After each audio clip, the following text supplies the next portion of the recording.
Am de prea multă vreme clipul ăsta, dar trebuie să-l fac. Însă, dacă ești unul dintre oamenii care încă mai speră, visează cu ochii deschiși că vom vedea combustibil, benzină motorină sub 8 lei, 7 lei, cred că mai bine te uiți la orice altceva. Sau poate te uiți și vii să-mi bați obrazul mai încolo că am bătut câmpii. Pentru că amând de prea multă vreme materialul ăsta, am vrut să nu fiu în primul val, nu vreau să creadă cineva că mă bucur că s-a scumpit carburantul. Știți că eu merg pe mașină electrică fără gaze de ani de zile? Eu cred că vom avea cu toții o problemă din cauza acestui șoc de aprovizionare. Șoc, ca să nu-i spunem criză, pentru că poate fi și mai rău de atât. Nu o spun eu, mi-au spus-o tot felul de oameni mai deștepți prin interviurile pe care le-am făcut aici. Despre ce vreau să vă vorbesc astăzi? Pentru că e mai mult decât despre benzină și motorină. United States military began major combat operations in Iran. Lay down your weapons and have complete immunity, or in the alternative, face certain death.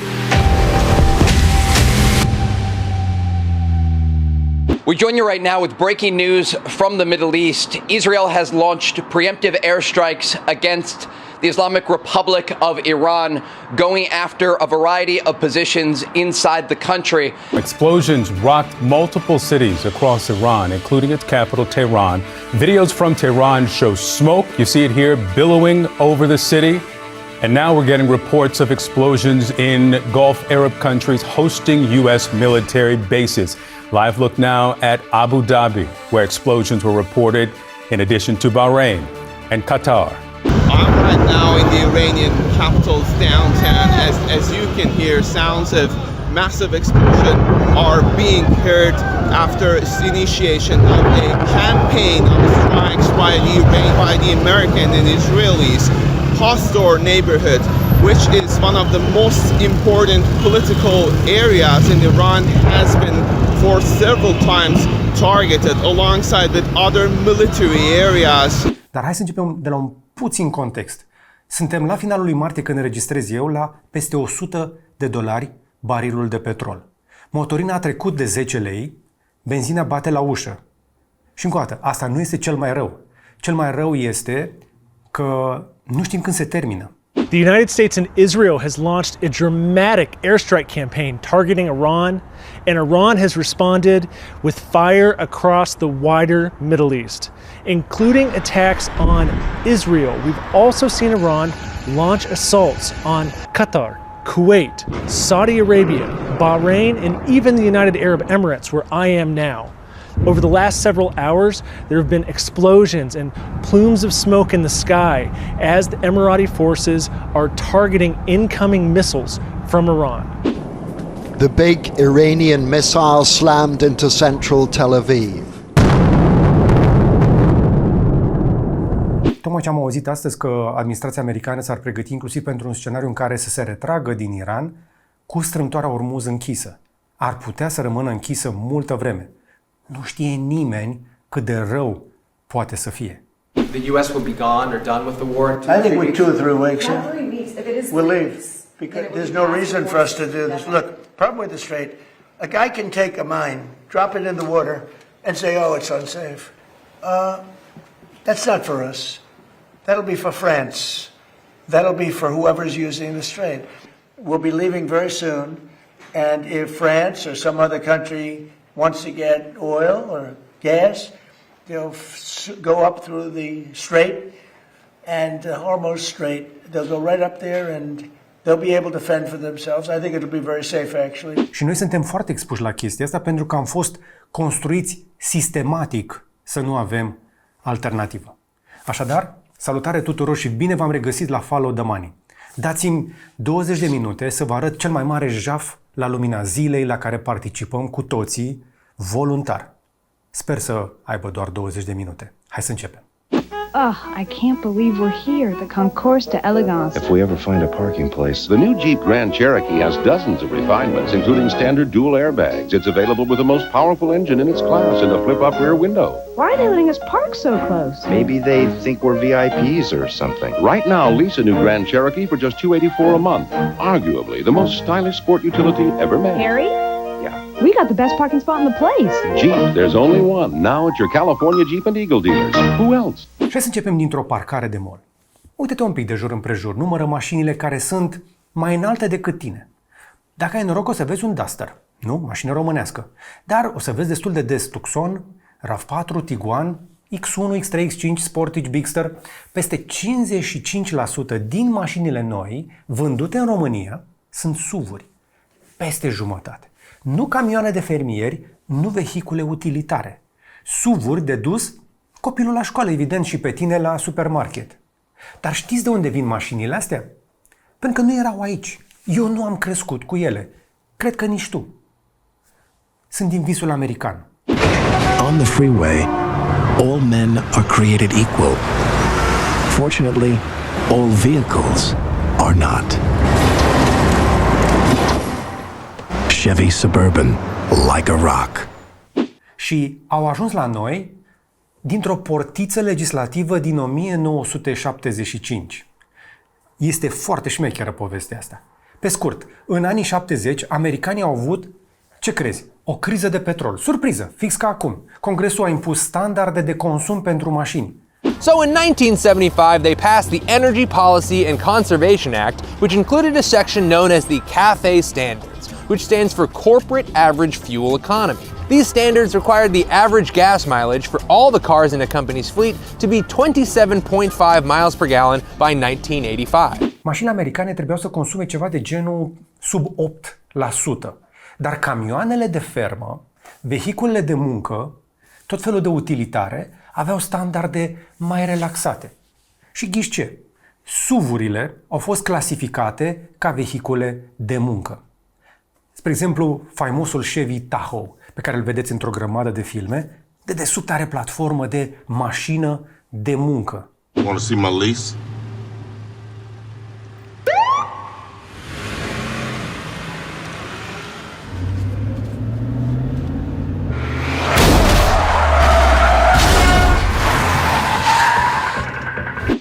După aia îl vezi în tot felul de filme ca mașină de agenți de spionaj, de VIP-uri, de bodyguards, de tot felul de oameni puternici. Dar alea nu au plecat ca mașini de persoane, ci sunt vehicule de muncă. Asta a însemnat atunci când au fost lansate standarde mai mici de siguranță, standarde însă mai mici de consum, adică sunt mult mai legere. Adică standarde mai mici de poluare. Dar prețuri mai mari de vânzare. Pentru că oamenii se pare că ar vrea mai multă libertate să-și aleagă mașini de felul ăsta, fără să se streseze neapărat de mediu. Mediul nu este o urgență imediată. Însă, ce a însemnat asta pentru constructori? Costuri de producție mai mici. Cum adică? Păi, hai să zicem așa, că un producător auto ajunsese să facă 3-4 mii $3-4.000 mai mult profit pe fiecare SUV decât pe un sedan construit pe aceeași platformă cu costuri mai mici. Pentru că v-am spus, mai puține reguli de siguranță și de restricții de poluare, pentru că s-au ridicat aceste restricții de la guvern. Și avem exemple practice. O singură fabrică Ford, spre exemplu, de SUV-uri în 1998 a făcut $3,7 miliarde profit. Mai mult decât toate magazinele Walmart din America la un loc. Asta în condițiile în care veniturile lor erau de 9 ori mai mici. Follow the money, nu? Follow the profit. Ford Country, look at that truck. Ford Country, built Ford tough. Ford Country, when the work gets done. Ford Country, the whole world's Ford Country. Apoi, ce credeți că au făcut cei de la Ford când au văzut cifrele astea? Au renunțat la sedanuri complet. Cam ca acum. Apropo, când ai văzut ultima oară un Mondeo nou? Fiesta? Focus? Pe cale de dispariție. Ford nu mai face mașini normale. Împinge în piață doar SUV-uri și pick-up-uri. SUV-uri mici, SUV-uri micro, SUV-uri medii, SUV-uri mari și SUV-uri foarte mari. Și apoi marketingul s-a ocupat de rest. I heard this story about a group of tourists who were searching for Western heroes. Come on, baby. When they got a little off track. We're sunk. Luckily, their hero found them. Guarda! The legendary Ford F-150. Gary Cooper! Yeah, Gary Cooper! Looks like you could use a hand. With an available 5.4-liter Triton V8 that delivers more pulling power than Dodge or Chevy. Now there's a happy ending. Ford F-Series, built Ford tough. Ca să vă faceți o idee, între 1990 și 2000, companiile auto-americane și-au crescut bugetul de marketing pentru SUV-uri de 9 ori. Bă, de 9 ori. Au cheltuit $1,5 miliarde într-un singur an doar pe reclame la SUV-uri. Astea sunt reclamele de pe televizor. When are you going to get rid of that ratty old hat? Never. No. We gotta go back and get it. No way. Cut to the chase in their new Ford Explorer Sport. We're gaining. Right there, it's right there.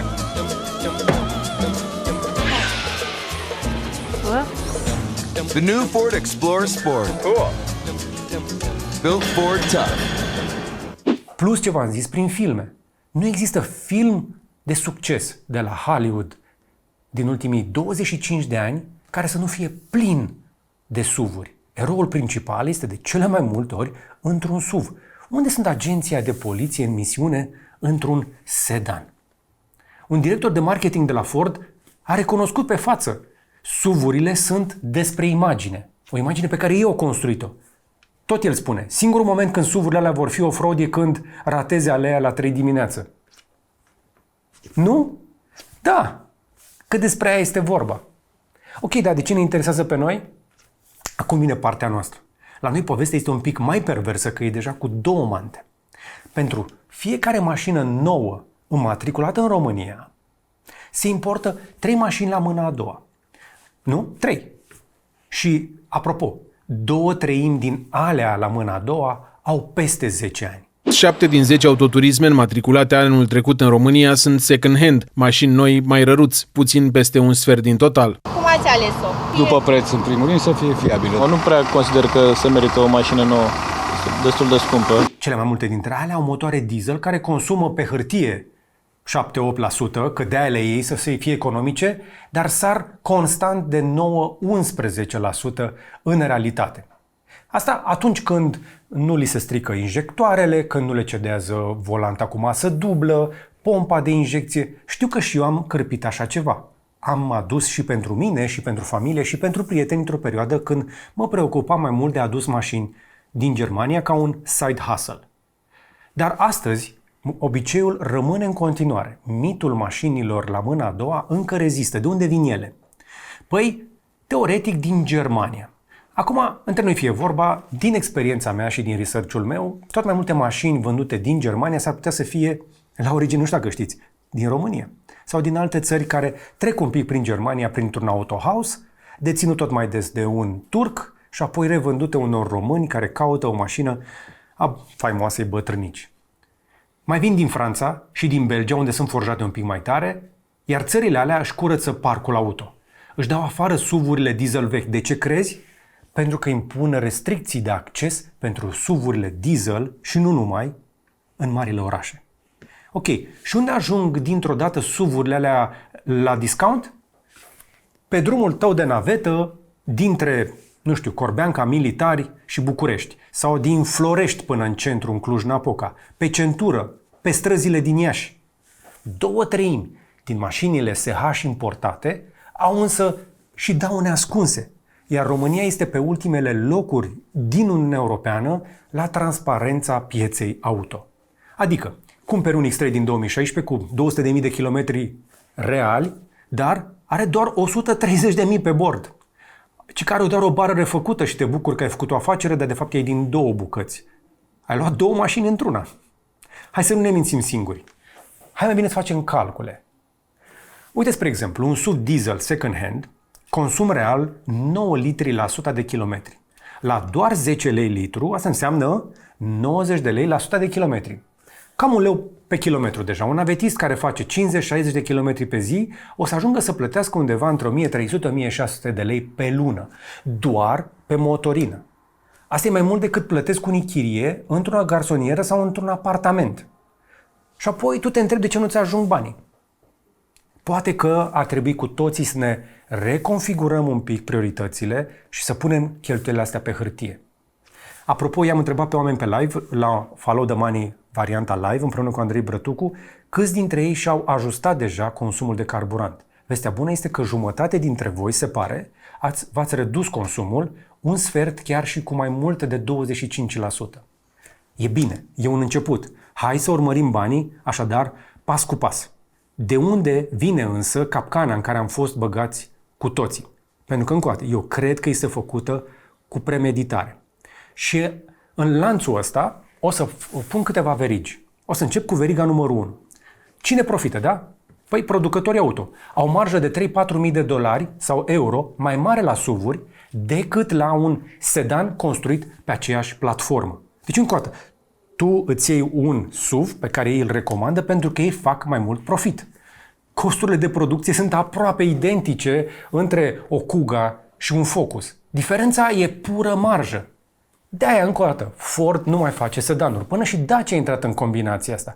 De asta, Dacia Bigster e noul star. Când ați auzit despre Loganul MCV, voi știți că nici măcar nu mai e produs în România? Da. De asta, RAV4 e pe locul 2 în România, în loc să fie Corolla. Veriga numărul 2 sunt, evident, companiile petroliere. Alea pe care le înjurăm, dar care fac enorm de mulți bani de pe urma noastră, pe mâna noastră. De ce? SUV-urile consumă cu 20% mai mult decât un sedan echivalent. Mai mult consum înseamnă mai mult combustibil vândut. La petrol de peste $100 barilul, fiecare litru suplimentar e profit pur. OMV Petrom, Rompetrol, MOL nu te roagă să conduci mai puțin, nu am văzut campanii de conștientizare. Te rogă doar să alimentezi la ei, eventual să te oprești și la o cafea. Unii chiar au cafele bune. Mai bine trec la veriga 3.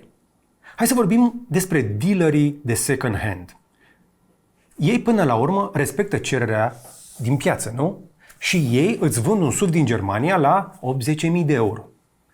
Apoi găsesc un client în România pentru 14, unii chiar la 18.000 de euro pentru aceleași mașini. Reușesc uneori să facă marje uriașe de pe urma clienților care nu fac drumul în Germania. De unde știu chestia asta? Așa mi-am început blogul acum 20 de ani.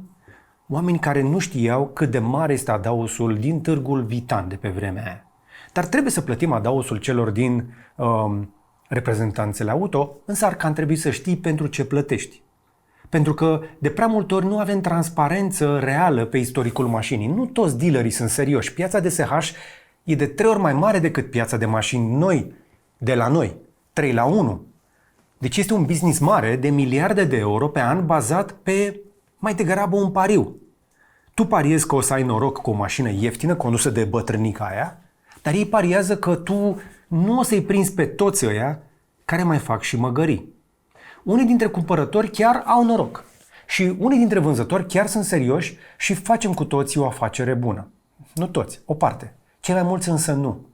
De-aia verifică, te rog, teoria mea, nu cu Car Vertical, n-am o colaborare cu ei, ci du-te tu personal la un service plin de mașini ca să vezi care dintre alea nu mai pleacă din curte pentru că piesele de schimb ar dubla valoarea mașinii și proprietarii nu mai vin să le ridice. Ai auzit de scenariul ăsta?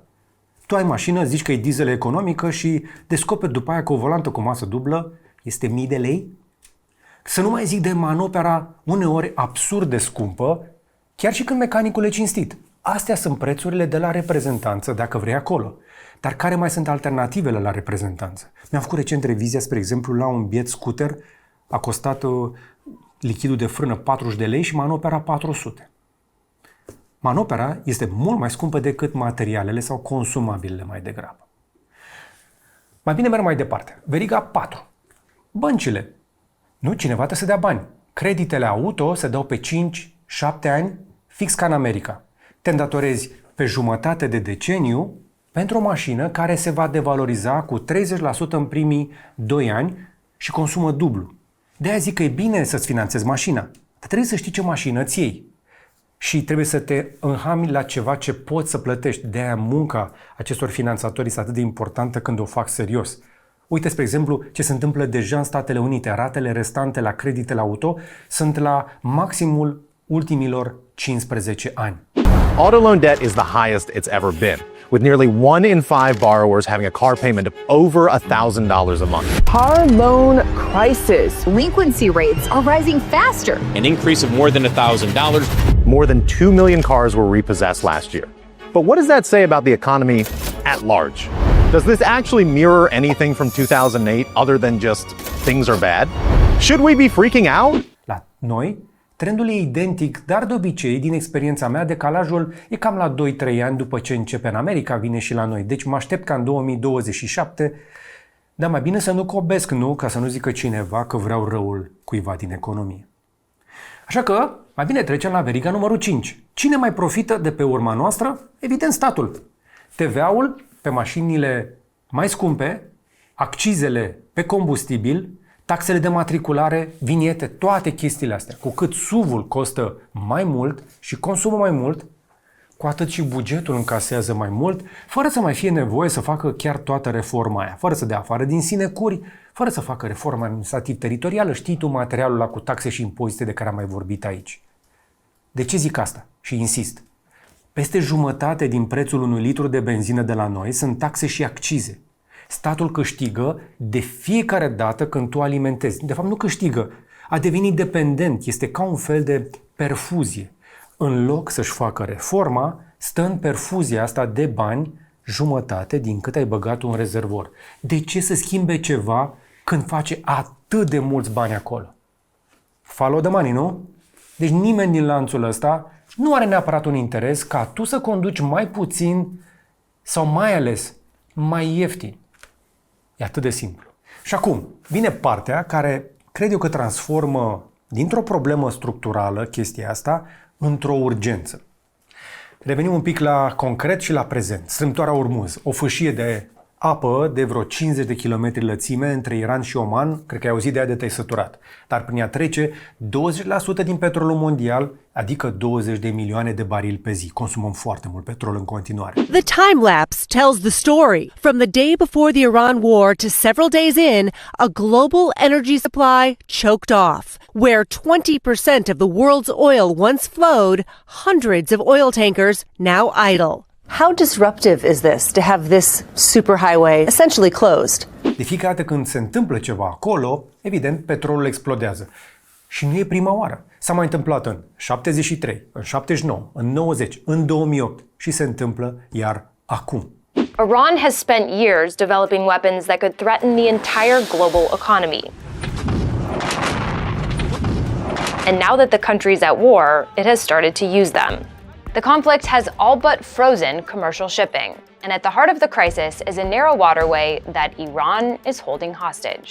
The Strait of Hormuz is the choke point leading into and out of the Persian Gulf, and it's bordered by Iran's coastline. Conflictul acesta cel mai recent din Iran, încă o dată, nu e nou, dar rescrie harta energetică a planetei. Avem atacuri pe nave, depozite bombardate, se oprește producția, Kuwait, Emirate, Irak, Qatar nu mai au unde să depoziteze. Auzim inclusiv faptul că anumite capacități de procesare nu vor putea fi reparate ani de zile.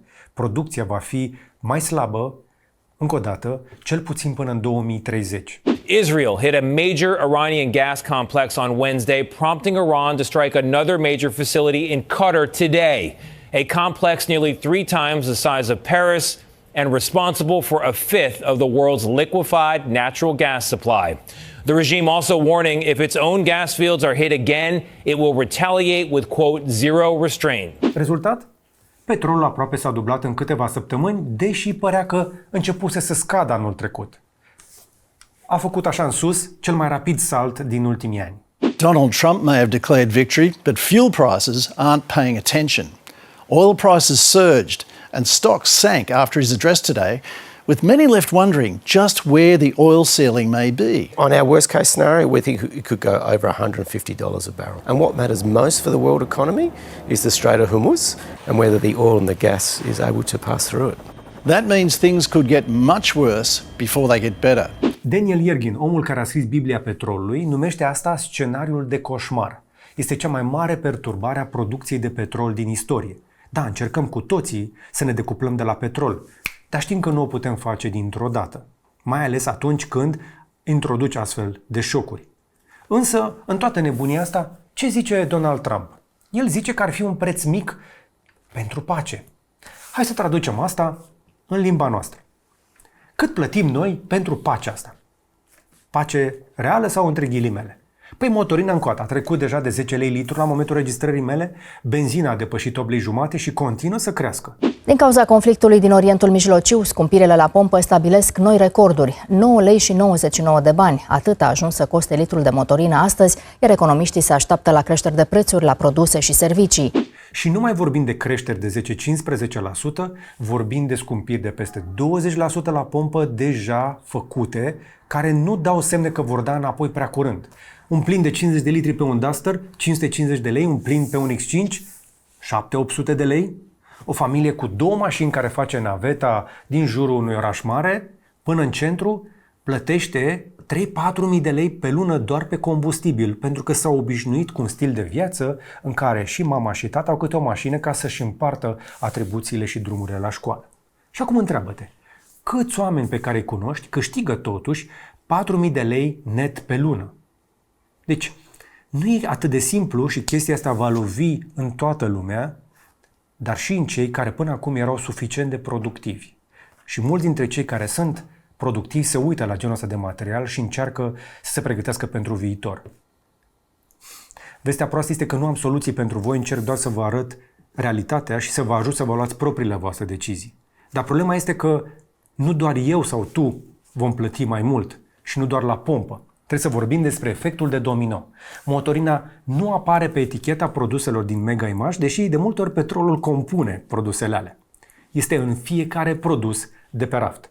Laptele vine într-un ambalaj care a fost făcut cu plastic din petrol, dar e transportat cu un tir care consumă motorină de la fabrică. Tirul, da, merge pe motorină, pâinea vine cu duba, duba merge pe motorină, roșiile vin de pe câmp, au fost încălzite probabil într-o seră cu gaz, tractorul merge pe motorină, cărămida vine de la Turda, camioanele merg... Ați prins ideea, nu? Totul merge pe motorină, iar când motorina se scumpește cu un sfert, se scumpește tot. Nu azi, peste 2-3 săptămâni, dar scumpirile vin sigur. Se numesc efecte de runda a doua și economiștii le numesc așa pentru că sună mai puțin înfricoșător decât scumpiri în lanț. Iar astea sunt primele care apar înainte de blocaje, de crize. Iar România are deja criză, are inflație aproape de 10%, printre cele mai mari, eu știu că cea mai mare din Uniunea Europeană, nu? De ce ne ferim să o spunem? Și asta era înainte de criză. Bloomberg avertizează, pentru Europa, prețurile ridicate o perioadă lungă de timp la energie vor aduce economiile înapoi în recesiune dacă au ieșit vreodată de acolo. Chatham House estimează că dacă petrolul rămâne peste $100, inflația în Europa crește cu încă un punct procentual și creșterea economică scade cu 0,25 până la 0,4%. Asta e global. La noi avem un deficit deja mare de 7-8% din PIB cu datorie publică de peste 1.000 de miliarde de lei. Avem un rating de credit la un pas de junk. Ne-au dat japonezii acum un pic de investment grade, dar cam atât.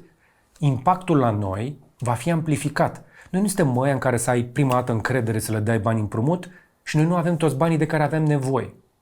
Uite ce zice Asociația Energia Inteligentă, care pune o întrebare corectă. Nu cât crește barilul, ci câtă rezistență, reziliență economică ar avea România pentru a absorbi un nou șoc energetic.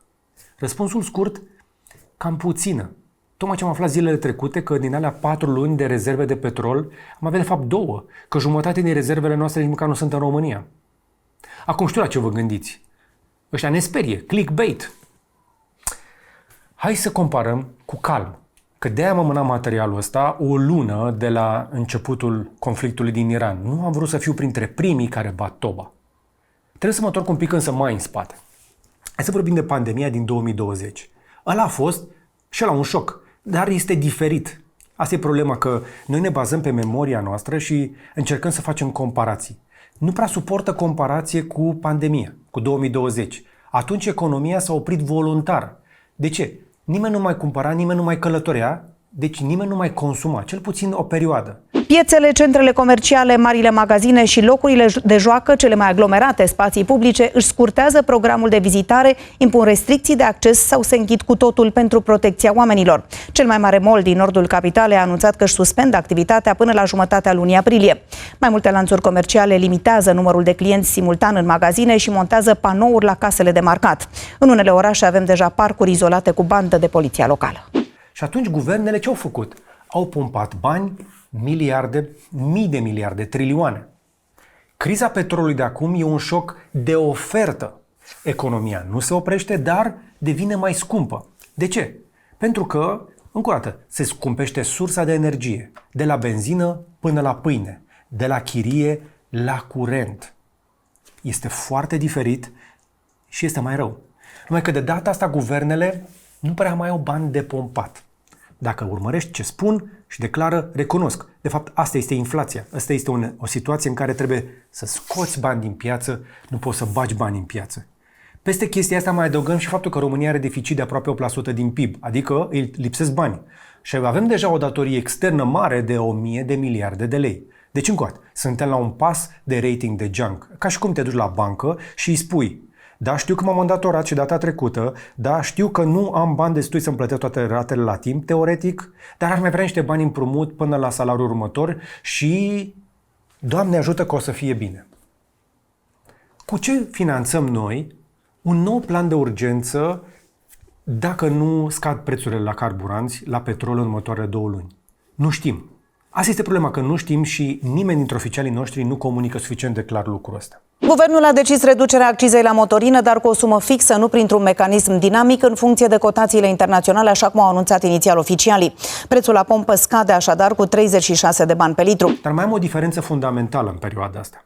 În pandemie, puteai măcar să stai acasă. Făceai pâine sau nu, dar să te iei acasă, lucrai de la distanță. Acum nu poți să stai acasă, trebuie să ajungi la serviciu. Toate companiile au desființat work from home. Cum te duci la serviciu decât cu mașina de cele mai multe ori? Cu SUV-ul ăla pe care ți l-au vândut cu credit pe 7 ani la 10 lei litru. Nu toată lumea are alternativă. Pentru că nimeni n-a construit alternativa. Ne-am uitat la filme americane și ne-am imaginat că putem să facem cartiere rezidențiale fără infrastructură de transport. Acum, eu nu sunt genul care îți spune ce să faci. Deși pare de multe ori că vorbesc așa un pic prea apăsat, încerc să fiu de folos, încerc să aduc informație și să te las pe tine să-ți iei deciziile. Da? Îți dau date, hotărăște tu ce vrei să faci cu ele. Dar te încurajez să te gândești la opțiunile astea. Pe termen scurt, acum luna asta, măcar verifică ce consum real ai la mașină. Nu ce scrie în carte, în prospect, ce arată bordul. Verifică pe bune. Majoritatea oamenilor nu știu câți litri consumă efectiv mașina lor. Apoi, dacă e posibil, încearcă să mergi cu mai mulți oameni în mașină, se numește carpooling. Da, știu, sună banal. Dar dacă mergi cu un coleg la birou, costul tău se înjumătățește. Matematic. Noi așa facem. Eu merg de acasă în oraș și înapoi, suntem 3 oameni în mașină de fiecare dată. Dacă este să merg singur, merg pe un scooter. Peste vară am mers cu transportul public. Nu m-am lăudat cu chestia asta, dar am tot mai mulți colegi și prieteni care o fac. Dar dacă nu ai luxul de a accesa rețeaua de transport public, că nu avem metrou peste tot, nu? Și ăla din București a fost construit de niște comuniști care au pus stațiile prea dispersate între ele. Deci dacă tot trebuie să conduci, dacă nu poți să scapi de mașină că trebuie să ajungi la muncă, măcar evita accelerările bruște. Limitează-ți viteza pe autostradă sub 120 de km la oră. Diferența este sensibilă la consum. Aerodinamica optimă la automobile, din experiența mea, că am mers la niște competiții de consum, este undeva între 70 și 80 de km la oră. Este o chestiune reală, nu e teoretică. După 80 de km la oră, consumul crește sensibil, uneori chiar și cu 1 litru la fiecare 10 km la oră. Apoi, poți să mai folosești aplicații de comparare de prețuri, există așa ceva, inclusiv pe Waze, mai există Peco Online. Diferențele între anumite stații pot fi de 50 de bani pe litru. Acum, dacă deviezi prea mult de la traseul tău, s-ar putea să se adune. Știu că au mai fost oameni care s-au dus să-și ia carburanți din Bulgaria, că ar fi accizele mai mici. Fiecare își face planul cum poate mai bine. Deși România are mai multe resurse și capacități de rafinare decât Bulgaria, prețurile de la pompă sunt mult mai mari la noi. Vorbim despre o diferență de 1 leu și 50 de bani pentru 1 litru, în special la motorină. Principalul motiv pentru care s-a ajuns în această situație este nivelul taxelor, România având accize mult mai mari. Din păcate, spre exemplu, la fel făceau italienii, se duceau în Slovenia și slovenii, ce credeți că au făcut?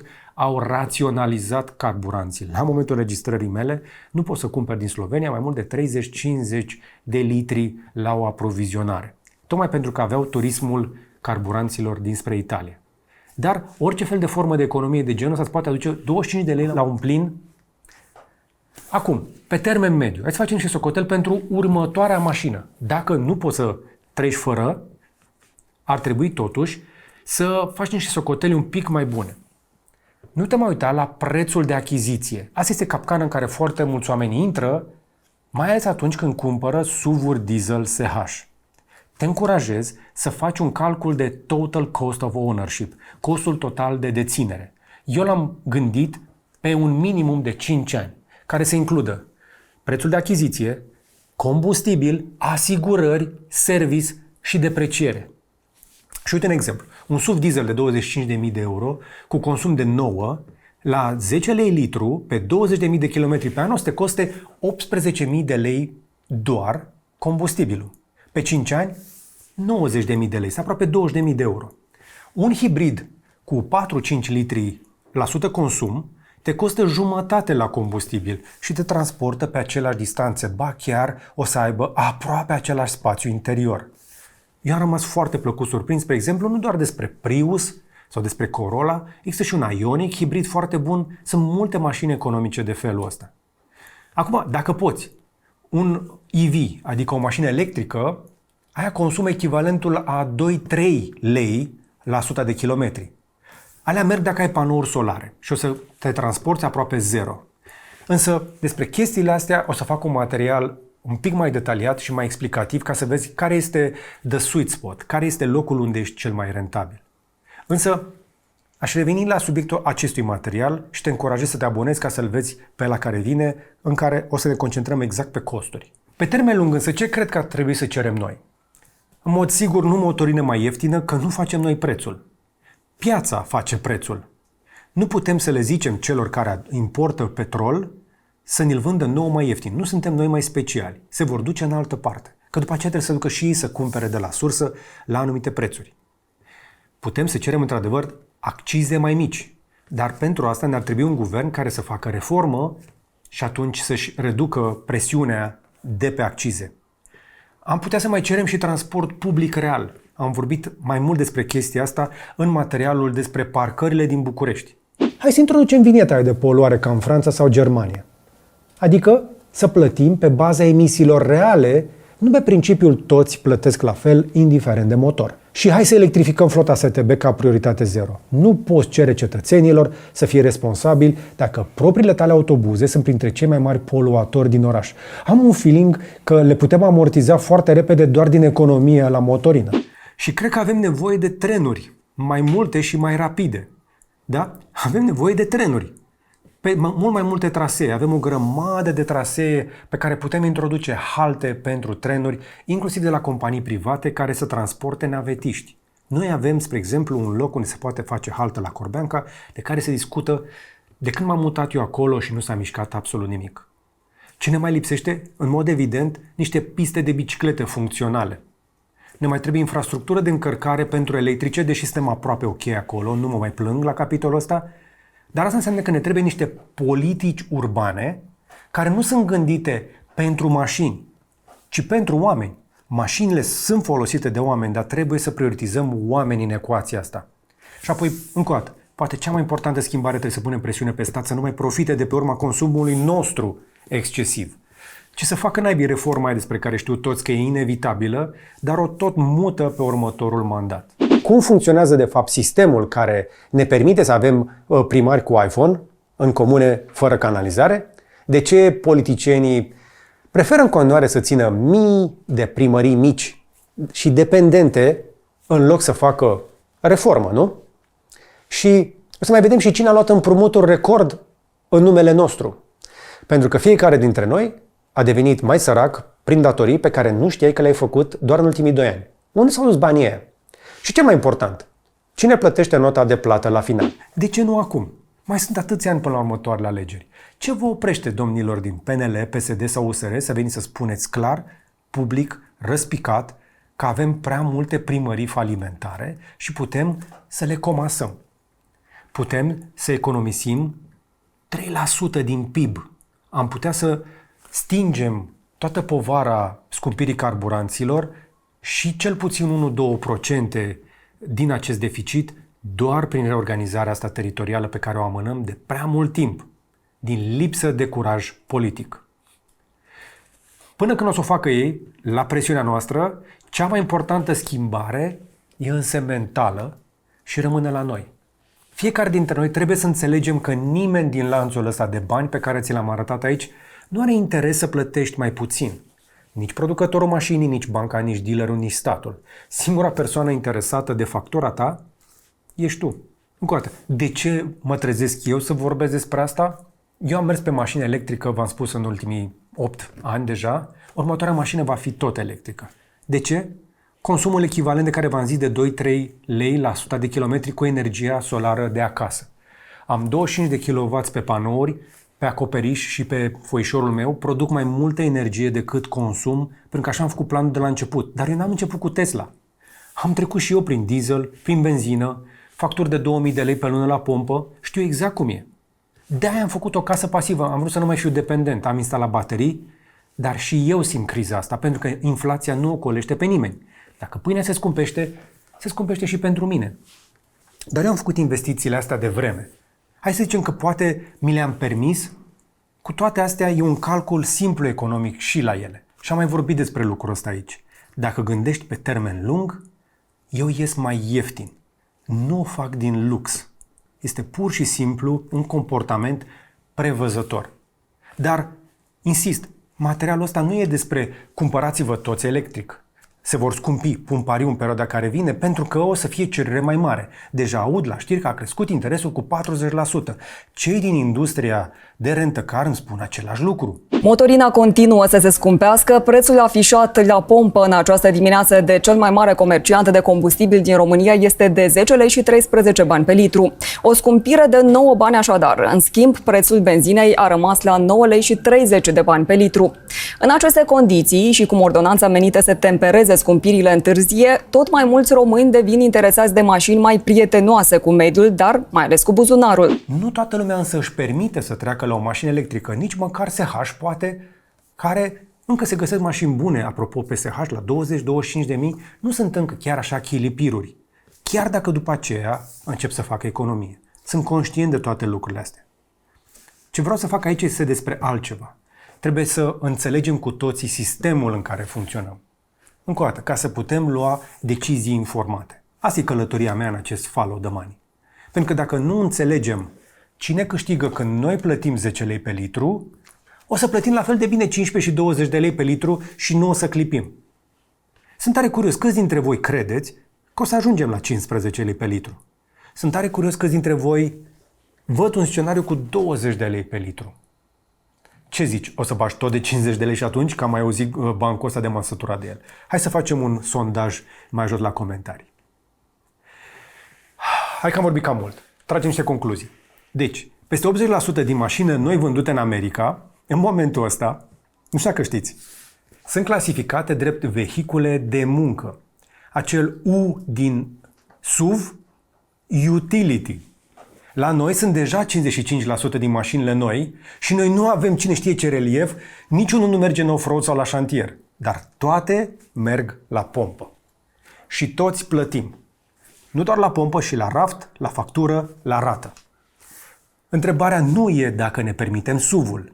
Tot mai mulți români și-l permit. Bravo lor, mă bucur pentru fiecare român care poate să-și ia mașină când are nevoie de ea. Întrebarea e, ne permitem să nu întrebăm de ce ne trebuie SUV de fapt? Acum, încă o dată, lăsați-mi în comentariu consumurile voastre, cu mașinile voastre, cu cât plătiți la pompă, cu cât sunteți dispuși să mai plătiți. Vreau să încerc să fac o bază de date reală. Nu de marketing, ci de oameni reali cu facturi reale. Și dacă aveți prieteni care se mai plâng de prețul motorine sau benzinei dacă conduc un SUV la supermarket, trimiteți-le materialul ăsta ca să aibă pe cine să înjure. Nu-mi doresc chestia asta, dar asta e problema cu adevărul.